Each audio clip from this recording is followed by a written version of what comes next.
Sure. Yeah. So welcome again. We are here in this meeting. I don't know if something is wrong with your camera, Farouk. You are in the. Oh, okay. Let me see whether I can get it corrected. Just give me a second. Okay. How does it look now? Is it okay? I think that's much better. There. Okay. All right. So welcome, guys, and welcome, Farouk. First, let me introduce you. Let me introduce these guys. These guys and I are the cell research group.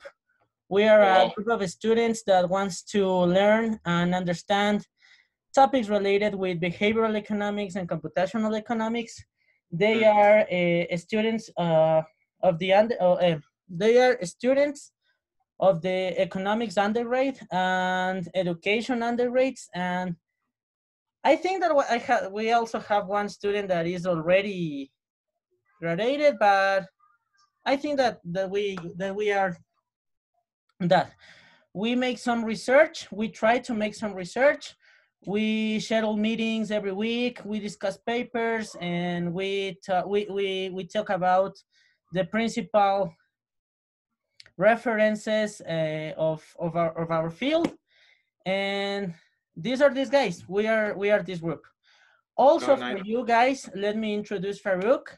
I met Farouk when I traveled Canada the last year. We met at the macroeconomics experimental economics workshop and school. I work with Farouk. We learn a lot from him. He is a PhD candidate in Simon Fraser University, and he also was a student of economics and statistics in his undergrad. He has already teach over 34 courses, and so he has a lot of experience in these fields of experimental economics and computational economics. So he is going to tell us something about his research, about his life, about his experience as academic and as a student, and then you will be able to ask him some questions too about every topic that you might find interesting or that you want to know more about it. So with this, please, Farouk, and thank you for being here today with us. Okay. Thank you very much, Kevin. So I met Kevin, as he pointed out. We met back in Ottawa, in Canada, when we worked for the workshop, and he was a very smart guy. I really appreciated the knowledge that he had with regards to his age. He was very young, but he was up there. So I was very impressed by what he was doing and all that. We had one or two conversations here and there, and we did learn a lot. We went to the Bank of Canada. We saw like top, researchers and all that. That was a very good experience back in, I believe that was July last year. So with regards to myself, I'm just a PhD student here at Simon Fraser University. I came from Manitoba, which is also within the Canadian context. But before that, I did my undergrad back in Ghana, which is in West Africa, and my master's in Manitoba, and I came here to do my PhD. So actually, I didn't start with the aim of doing experimental econ or anything around computational econ. I just started by, because of my background in statistics, I was interested in doing something related to econometrics and all that.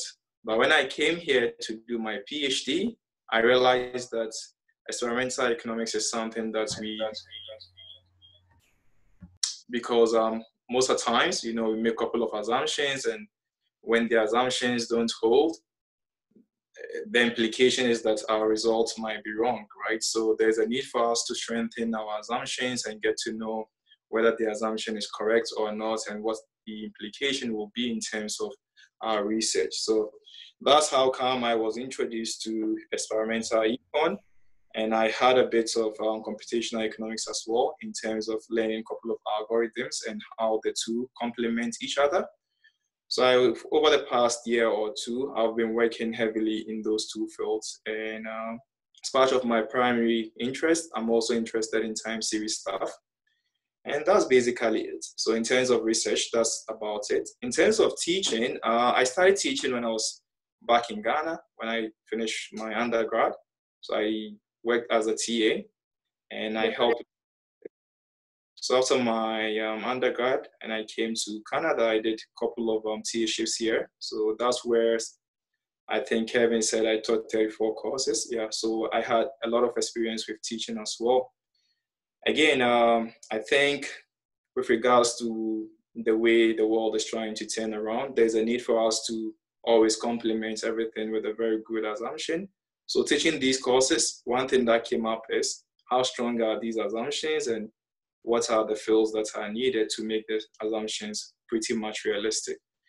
And I find experimental econ very, very interesting in that respect as well. So that's basically me. If you happen to have questions, just let me know.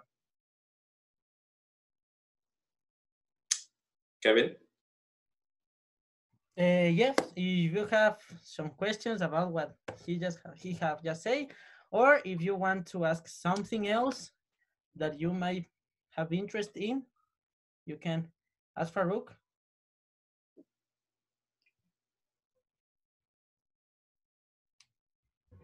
Okay. Hi, Farouk. My name is Alejandra Maldonado. I am an undergraduate economic student, but I am currently writing my final paper, I think, final project for the whole career. My question is regarding the academy itself. So why did you get interested in teaching, or how did you know that that is something that you wanted to do? Yeah, so that's a very good question. Actually, when I was young, right, so I had this experience that whenever a topic is being taught in class, I had a very faster rate of, absorbing it, right? So the teacher calls in math. I was as young as 10 or 11. I just quickly understand what the teacher is saying, and I just, raise my hand, answer questions, and my friends kept asking, how did he do this? How did he do that? So I had this sense of prestige that came with it, right? So the more they came to me for answers, the more I feel like, yeah, I need to help them. So it began along those lines. And when I went to high school, I again had that edge when I did the economics and I think accounting. So the teacher was very impressed by my work and all that. So my colleagues came to me again for help, so I continuously helped them. So when I finished my undergrad, there was an opportunity to teach, and I said, why not? I would just go ahead and teach, and it's been good ever since. Yeah. Okay, thank you. I would like to ask something too, maybe. Yeah, feel free. Well, nice to meet you. I'm also a senior econ major, and I'm really interested in academia too. So I'm about to start the master's degree program that is offered at my university, same as Kevin's. And so I have always wanted to know, what is it needed for you to get into a PhD program, a good PhD program? As I know Simon Fraser is a really good one, but I don't know, what would you recommend for me as a master's student, potentially next year, to prepare myself in order to achieve and be admitted into a PhD program?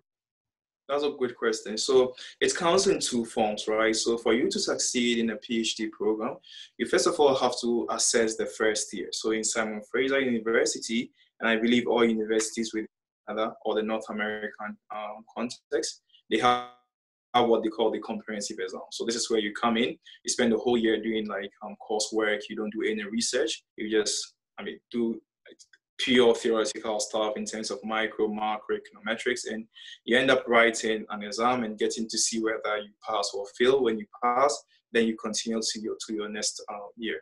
Now the question in here is, what do you need to succeed for the first step, right?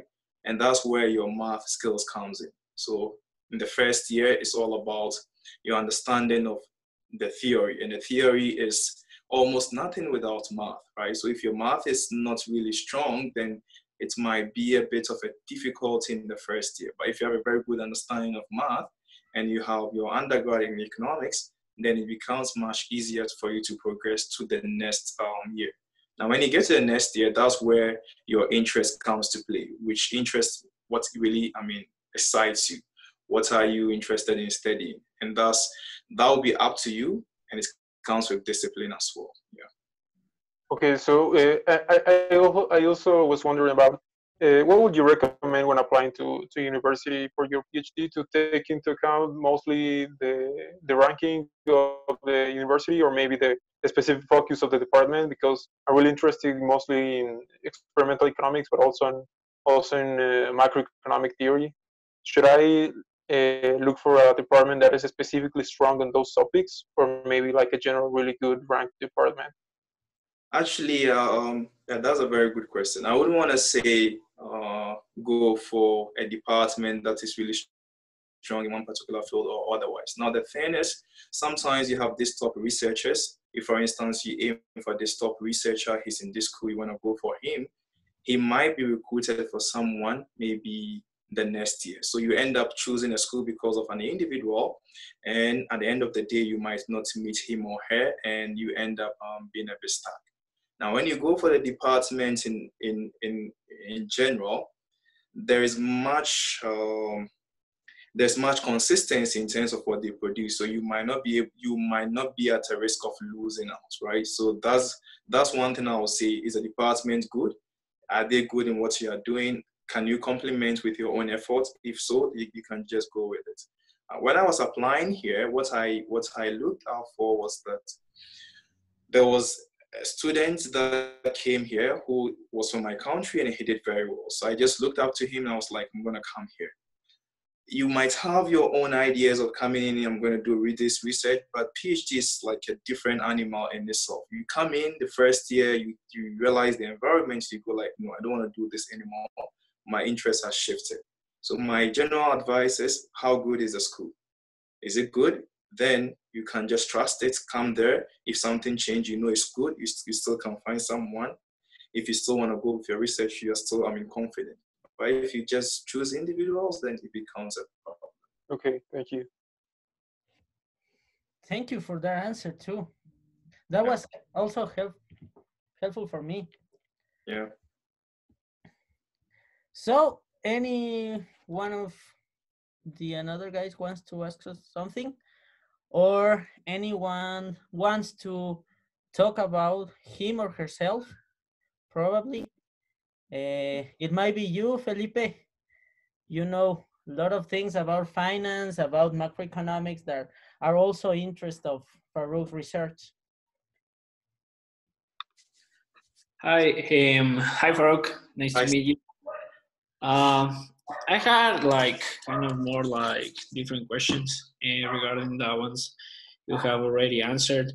I was wondering like how can you make a like connect the approach between all the finance math and the way people behave in the accounts and managing money, trading things, and then the behavioral part, because well, I don't have so much of a background in behavioral economics, but it caught my attention, and I find it interesting, like to see how different patterns in the mental part of the individual can trigger different things that go to a large scale. So I was wondering if you could like maybe talk a little bit about it, like how you can connect, or which is the difference between an microeconomic theoretical perspective, and if it's different from in the behavioral approach regarding solving problems or analyzing the new data. Yeah, I think that's a very good question. So this is what myself and Kevin studied when we went for the workshop in Ottawa. That was in June last year. So the whole idea here is that we might want to see how these results plays out, like what happens in the stock market, what happens in the banking sector and all the financial sectors, and how that is relevant to what we tend to face. So when myself and Kevin went to Ottawa last year, with one of the top researchers. Her work was on bank runs. So bank runs, as you might have realized, is this a situation where individuals will just run to a bank because they fear that their monies will be locked out due to a financial collapse and whatnot. And we also did one or two things about inflation. Inflation is also related to this whole macroeconomic stuff and how that plays out. So that was by Luba Peterson. The bank run was by Jasmina. What experiment does is, within this whole setup, where the issues that might come up in the financial sector, an example is maybe the bank runs. There is this whole idea that even though it's a bigger picture, you wouldn't know where the issues might be coming from. What the experimental economists normally do is they try to narrow it down to one particular problem that might arise. And when they identify that particular problem or that particular issue, they tend to have a formulation of a design that might be consistent with what we might see in the real world, and they put it to the lab. So let me think about an example that might play out. I'm trying to think about how the bank run experiment did play out. So you have a situation where someone is afraid that his money might go waste, but he stands a chance of having extra interest rates when he leaves money in there, and he doesn't get any interest when he just goes for his money, or the bank will not be able to pay out. Now this comes in, right? So this is where the individual's behavior in terms of how patient he is and how he anticipates what's going to happen next comes in. Now, can this be transferred to a lab where individuals can come in and make decisions based on patients? If that's the case, then we can narrow the broader experimental problems or broader financial problems to a very narrow experimental field and see how the reactions will be like. So that's how come experiment comes in to help us. It's not as if we are trying to solve this macro problem, which is very huge. No, we are trying to identify a couple of loopholes and see how those loopholes play out. And if we can just narrow those loopholes to the lab to examine them, then that would be a good basis for us to make a prediction as to what might happen in the real world. So that's how the two complement each other. I hope I've answered your question, Felipe.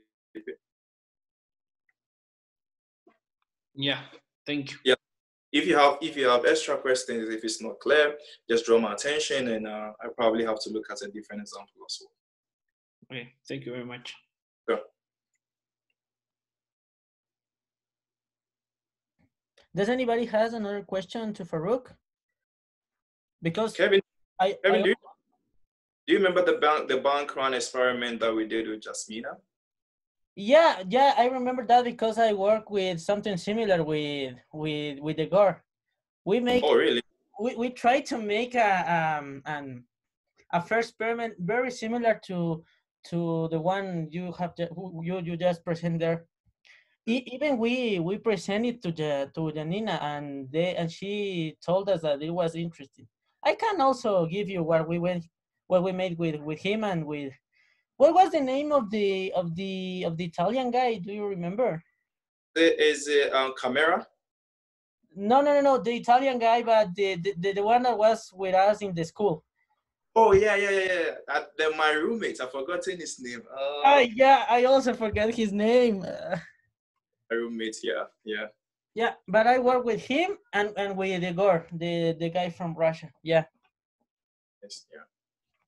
I wanna ask you something too, Farouk. These guys are trying to improve their research skills, their capabilities of make all of these processes, but they are also getting closer to leave the university. But they will be the part of the transition to the next generation of people in this group that I try to develop, as I told you, in order to gain these research abilities. How do you think that will be the best method or the best technique or the best protocol to teach or to give students research abilities since the very first years of their undergrads? Yeah, that's a good question. I would say I think you're doing a very good job. I think I saw you run a couple of poetry experiments. Was that the case? I think you posted experiments in O3, did you? Yeah.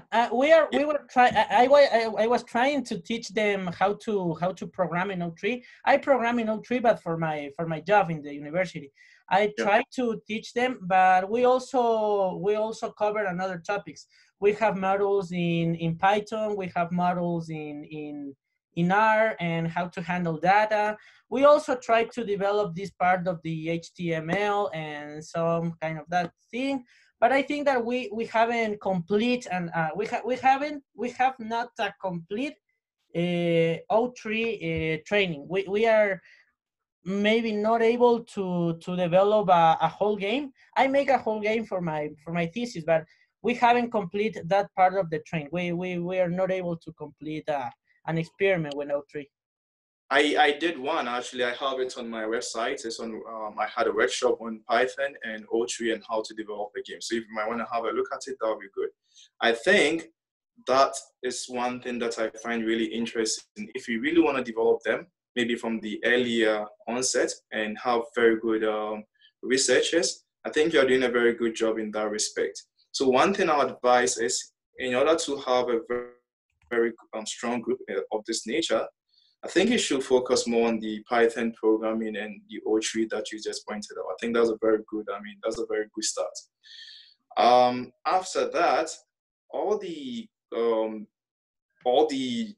subjects or topics that they will learn or they will come across, just try as much as possible to challenge them to see how they can narrow those holistic ideas to a very simple experimental setting, right? So if, for instance, you go to class and you learn about macro and then you learn about maybe neutrality of money, when you guys are discussing it, try as much as possible as part of your reading or as part of the project, at least design something simple that is pretty much close to that particular topic. And when you challenge them along those lines, you have a very good experimental group. So that would be one particular interest for me. So their programming skills and how to narrow down all the ideas that they come across in a very simplistic experimental setting. Another idea I think I find very interesting, and I hope I learned it earlier, was this whole computational stuff. So if you look at what we did back in Ottawa, it was all about going to the lab and getting the results. Now the question is, if you don't have the money to do the lab experiment, how are you going to challenge yourself and get a data that might be very close to the lab experiment? Now this is where you might want to challenge them to creating AI, right? The algorithms. So you can use the Python to help them create the AI and see how consistent that will be with their lab data. So just keep an eye on this too, and that'll be very good. Well, in the second point that you mentioned, you talk about, I think that we can summarize your idea in this concept of critical thinking. I think that you are referring to how to apply the critical thinking to develop the specific experiment. Yeah. But I think, and I might be right, wrong, but I think that the only way, or the most specific way to develop this critical thinking is using some how do you say that, with a model of logic to study some logic.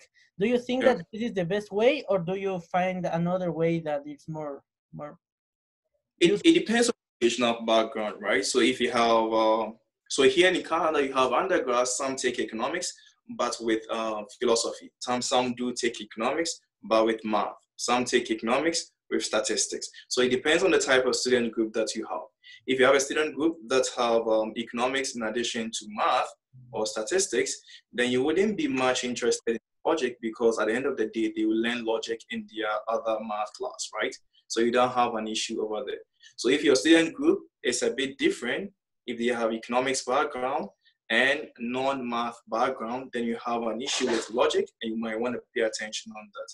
But if they already have the logic, then I think that's fine. So I think that's a good idea. And again, if you learn Python or if you learn programming, the very first thing that comes to mind is all about loops, right? Loops, and that's all based on logic. Okay? So if you learn that, then that's going to be a problem.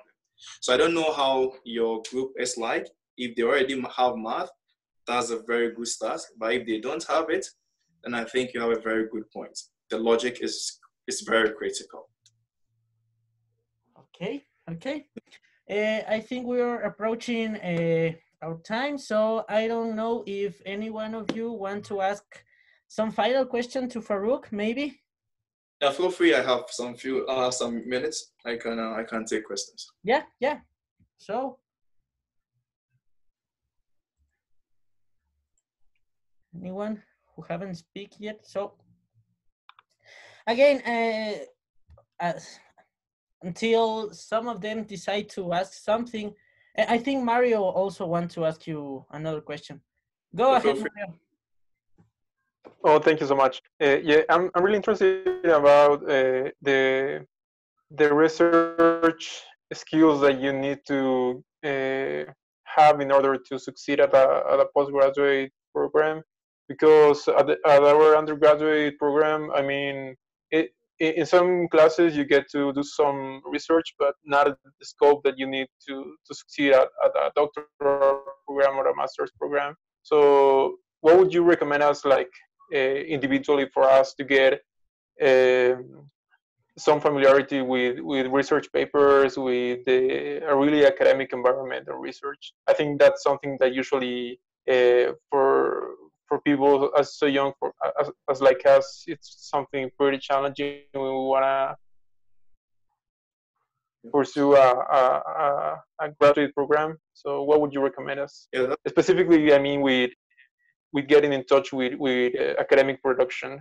Yeah, I think that's a good question. So again, as an undergrad going to a master's program, one thing that you tend to find yourself in is like you are in this whole like jungle. You don't know where to touch. You don't know what to do. And the programs are also pretty much specific.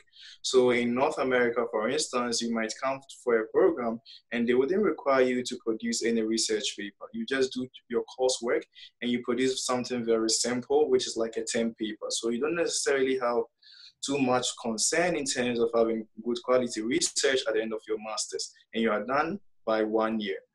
The other stream is you do all the coursework and you spend an additional 1 year to go through a rigorous research paper. So that's another option. I don't know which of the two options that you are interested in. If you're interested in doing a master's and just going to a PhD program, then within your master's program, there's no need for you to worry much about you producing a quality paper. No, you worry about that when you get to the PhD program. So those going for PhD programs, they don't mostly spend much time in their masters. They just spend 1 year and off they go for their PhD. And when they get to PhD, that's where they get to find their trouble, what is a topic they're interested in, what to do and what not to do. In North America, for instance, that's why I say it's a bit of a challenge. In North America, for instance, you wouldn't know what to do unless you are done with your comprehensive exam, right? So within your first year, you are again like a master's student. You don't have any research to work on. You are just taking courses and just preparing for your first year exams. And when you are done with your first year exams, that's where you now start thinking about your research.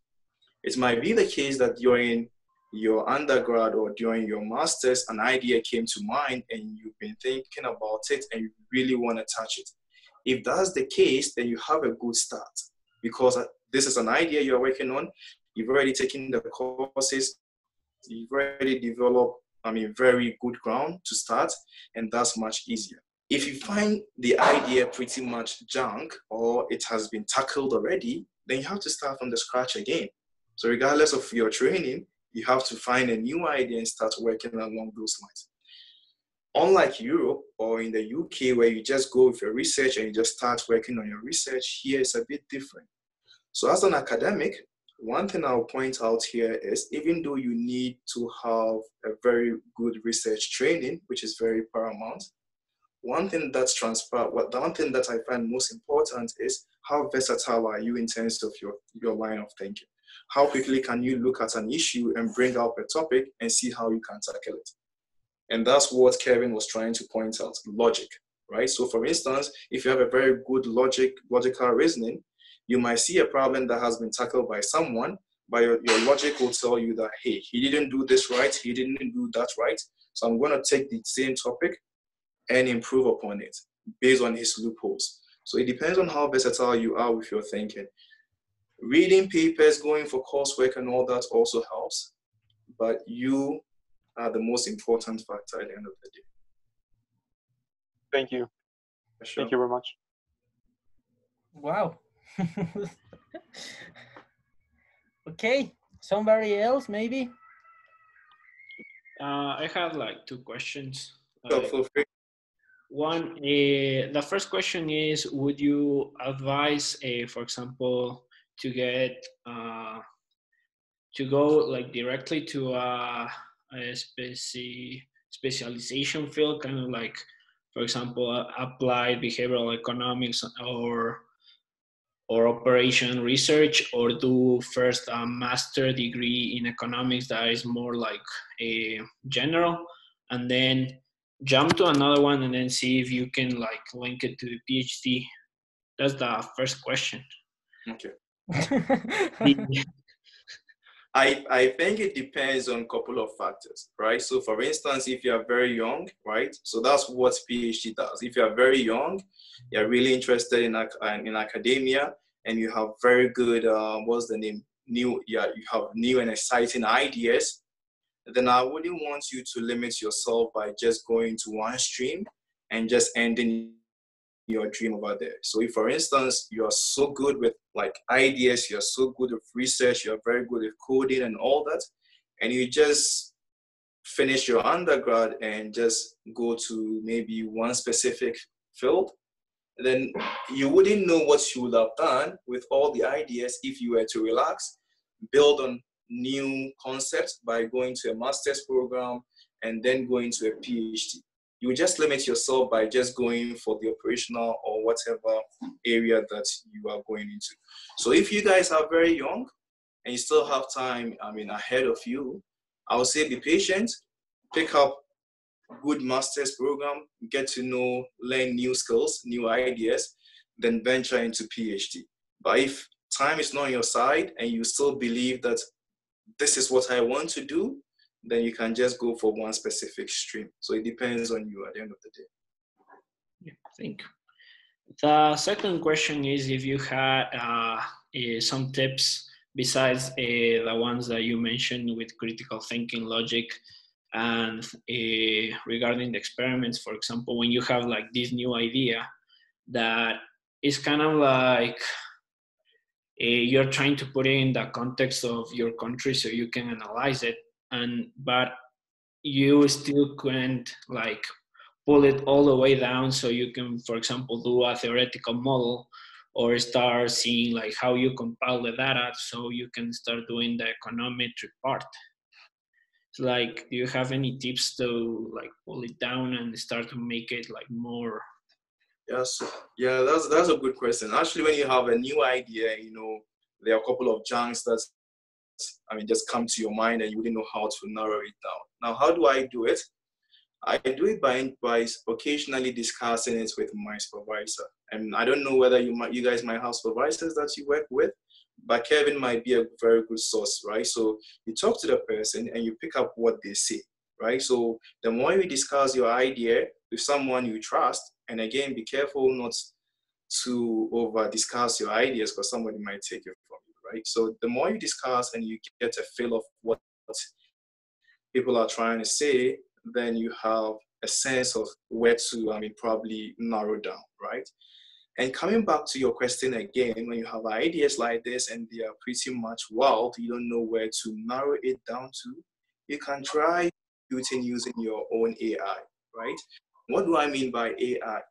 AI is like artificial intelligence. In economics, we have a couple of them. You can use the genetic algorithm or whatever algorithm that you might want to create. You try to create codes or maybe pseudo codes to mimic how individuals will tend to play out and see what the results are looking like. Try changing them, because at that point in time, it's your code. You can change them at any time. You wouldn't rely on individuals to make decisions. Now you do your own lab stuff, do your own coding, see how the results are turning out, and see which ones are interesting. The ones that you find interesting and you are more confident about, just pick it up, discuss it with people, see how clean it comes out. Yeah. Okay, thank you. Thank you very much. Sure.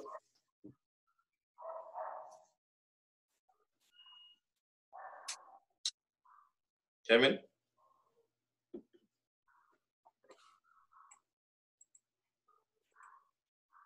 Kevin, I think your mic is off.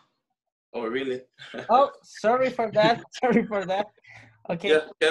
What I was saying is that I have just get into a course for the coming weeks in deep learning. The reason for that is that I want to teach you some of these deep learning skills that you will need to learn in this next semester. We are going to focus this next semester in deep learning and Python. This is for guys, but for you, Farouk, my question is the following. I am preparing some material regarding these two topics, one for deep learning and one for Python. Which of these ones do you think that will be more important to these guys? Because I think that we don't going to have too much time. Some of them will have to start their master program. Some of them will start to jobs and all of these things. If you have to decide between this part of deep learning or Python and all of the tools you can handle with Python, which one do you prefer to teach if you have some type of group of this type? I will go with the coding first, the Python part of it first, before probably delving into deeper learning and getting to know what the ideas there are. Again, what you can do it, you can have a watershed version of Python. You can just relate it to whatever deep learning aspect that you are interested in doing. So one thing I did, an example is, I was trying to teach Python, right? And at the same time, teach individuals how to create their own apps, right? For experiments. What I did was to combine the two at the same time. So for instance, when I have a code that is related to creating of an app, I introduce them to that particular code and then relate them to how it is connected to the app and see how they can mesh the two.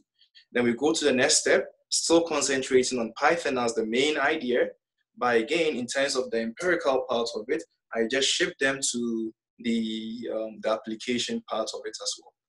So it depends on how you want to do it. Yeah. I definitely got your point. Again, I was muted and I haven't seen that, but I really got your point. Thank you, Farouk. Sure. I don't know if there is another question, or if not, I think we can finish this meeting for today. I don't know.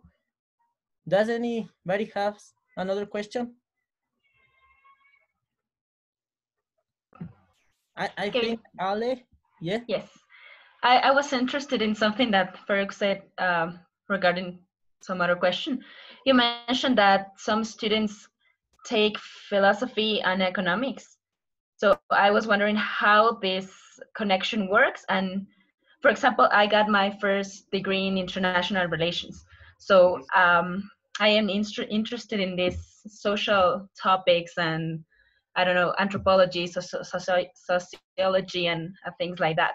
So what can you say about this connection with economics and other social studies or other parts of the kind? Yeah, that's a very good question. So last semester, I took a course, I taught a course with my professor, and it was Econ 354, which I believe that's what they call, I'll check it up and let you guys know. So it all has to do with anthropological stuff, how individuals did navigate from hunting and gathering to this whole industrial revolution and all that, right? And it's a very unique field. Now, if you have such training, then it makes you, I mean, you have what we call a niche. You can catch a niche for yourself, right? You are more or less like a unique individual within the economic setting. Now, come to think of it, individuals in economics are either in finance, or they are either in maybe experiments, or they might be either in theoretical micros or theoretical macro. That's just about it. Most of us, that's where the concentration is. If you have the types of you coming from philosophy or anthropology or those unknown fields that's are not much known in economics, and you can use it to explain one or two economic outcomes. An example is what I did with the professor last semester. Then you become more or less like a top researcher in your own unique way, right? So you don't have much competition. So if you're able to use this understanding of your anthropology or philosophy, and you have an additional training in experimental econ, and you can easily navigate or look at how one's anthropology setting can be related to an experimental field, then I promise you, you're just going to make it big, because nobody might have come across that idea, because we have less people in that field, right? So it's all about you trying to challenge yourself. It might be difficult because with anthropology or philosophy, you don't have much coding. But when you have the likes of Kevin helping you with experimental groups, and you use it to catch a niche for your own self, then you can just have different ideas that are not being taught by many. Because now in experiment, people are thinking about Bitcoin, they are thinking about COVID, they are thinking about this, they are thinking about that. Now, who is thinking about how the Indians in Amazon, how did they relate to each other? How did they trade? Nobody is doing that. But if you have to study anthropology, you have a fair idea as to what happened. And you can just put it in experiments and get it published easily. And you become like a top researcher in your own field. So it's all about the challenge. Okay, thank you. Thank you for your question, Ale, and thank you, Farouk. Kevin. I have a question, sorry. Can I ask my question? Yeah, go ahead, Vivi, go. Okay, so I'm Viviana Paredes. I study education. I was interested in this group because I like this idea of how economics can connect with any subject, in my opinion. So I wanted to find this relationship between education and economics, but I don't know a lot. I don't know anything, I think, about economics. And I wanted, well, my question is, what is your suggestion for me that I'm not in the field, but I do want to search or know how economics can relate to my sphere, that is education, because I just heard that you you teach, and I know that maybe you, I don't know if you have thought in some way that education and economics can relate, or what is your suggestion for me that I'm not in the field but I'm interested in maybe, I don't know, work with these, like these people that do know, but or just learn from myself to investigate more about this connection between education and economics. Yeah, so that's a very good question. It's a very interesting question. I would like to start from the beginning, what you said earlier, that indeed economics can be applied to all fields. So in Simon Fraser, for instance, we have two top professors. One is Jane Friesman, and we have Simon Woodcock. The two of them are into this whole educational stuff. So it's not as if there is nothing like non-applicability of economics and education. There is one. And in case you want to search it out, I can send you the link of the professors that we have here, what work they do, and how they tend to relate it to education. So education, as you might come across, is a very broad field, right? So with education, there are issues is how to fund it, right? How much money should be given to the primary education? How much money should be given to tertiary education? How do we compare public education to private education and all that? So this is a whole huge topic, right? And you cannot do it without economics. So this is where economics comes in to advise you as to how much money to be spent here, how much money to be spent there. And again, at the end of the day, what economics also does is, this is where applied economics comes in. It tends to evaluate the response that you get in terms of getting to know the quality of outcome in terms of education. So if you're, I think Kevin might talk to you guys about it. We have applied economics. An example is event study, the lies of regression discontinuity, differences in differences. These are like very interesting applications that we have in economics, and it can be related to almost everything in labor, in education, and in all other fields. So I think you have a very good stand if you are to venture into economics with your educational background. What I don't know for sure, and I think Kevin might help you guys out, is how can you relate education to economics and specifically to experiment? This will be a very, very interesting question, right? Education to economics and narrowing it down to experiment. That's one thing that you should try and have a look at. It's just going to be like, wow. Okay. Thank you. You like motivated me to search more about it and maybe propose something to Kevin and hopefully just see if we can do something. Yeah, sure. Thank you for that. I think that now we have to continue with the last question for the time. So who wants to make the last question? I have a question. What? Yeah, go ahead, Isa. What was your first investigation? What motivated you? Yeah, what motivated me? Yeah, that's a good question. So first, as you might have realized, I came from Africa, but back home, what really motivated me to study economics? Nothing really motivated me. I just wanted to do business, and that's it. I was so good with accounting when I was in high school.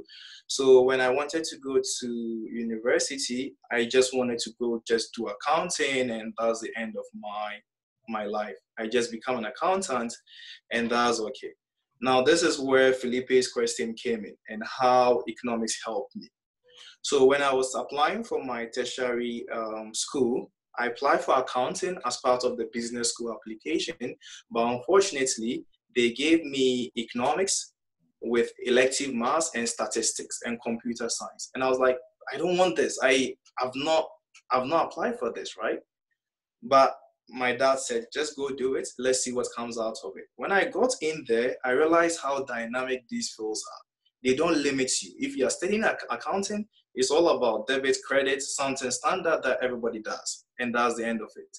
But if you study economics with statistics and math and computer science, then you become very versatile. Every problem, you can just come in and solve it, right? You can just propose your own ideas. So when I got to my undergrad, I did this economics with statistics, and I found it very interesting. And I was like, wow. And I ended up with a very good degree. So I was like, okay, first of all, I love economics. Secondly, I love to teach. So why not just be a TA and help out with teaching?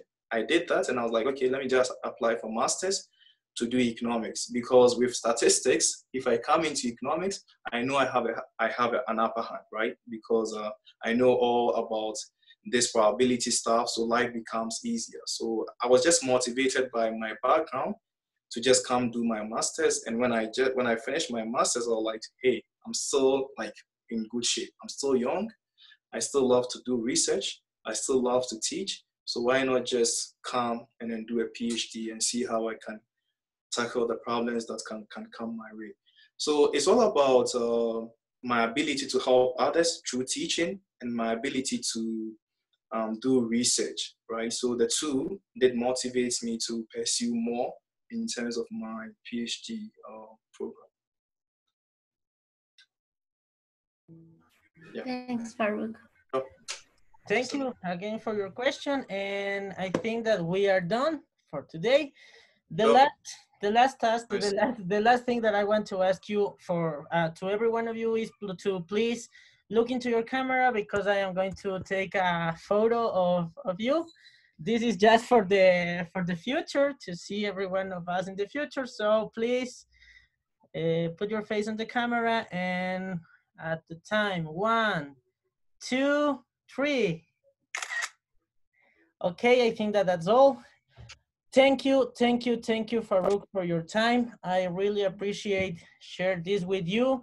These are the guys that I hope to become great researchers, great PhD candidates, and for sure, great professionals in the future. And this is Farouk, my friend from Canada and from the live, I guess. I think that's all for today. And at least somebody has to say something else. I think we have finished for not today. That's all. Okay then. You guys. Bye. See you. Thank you so much. Nice to meet you. Thank you very much. See you guys. Thank you. Bye. Bye. Thank Thank you you. very much.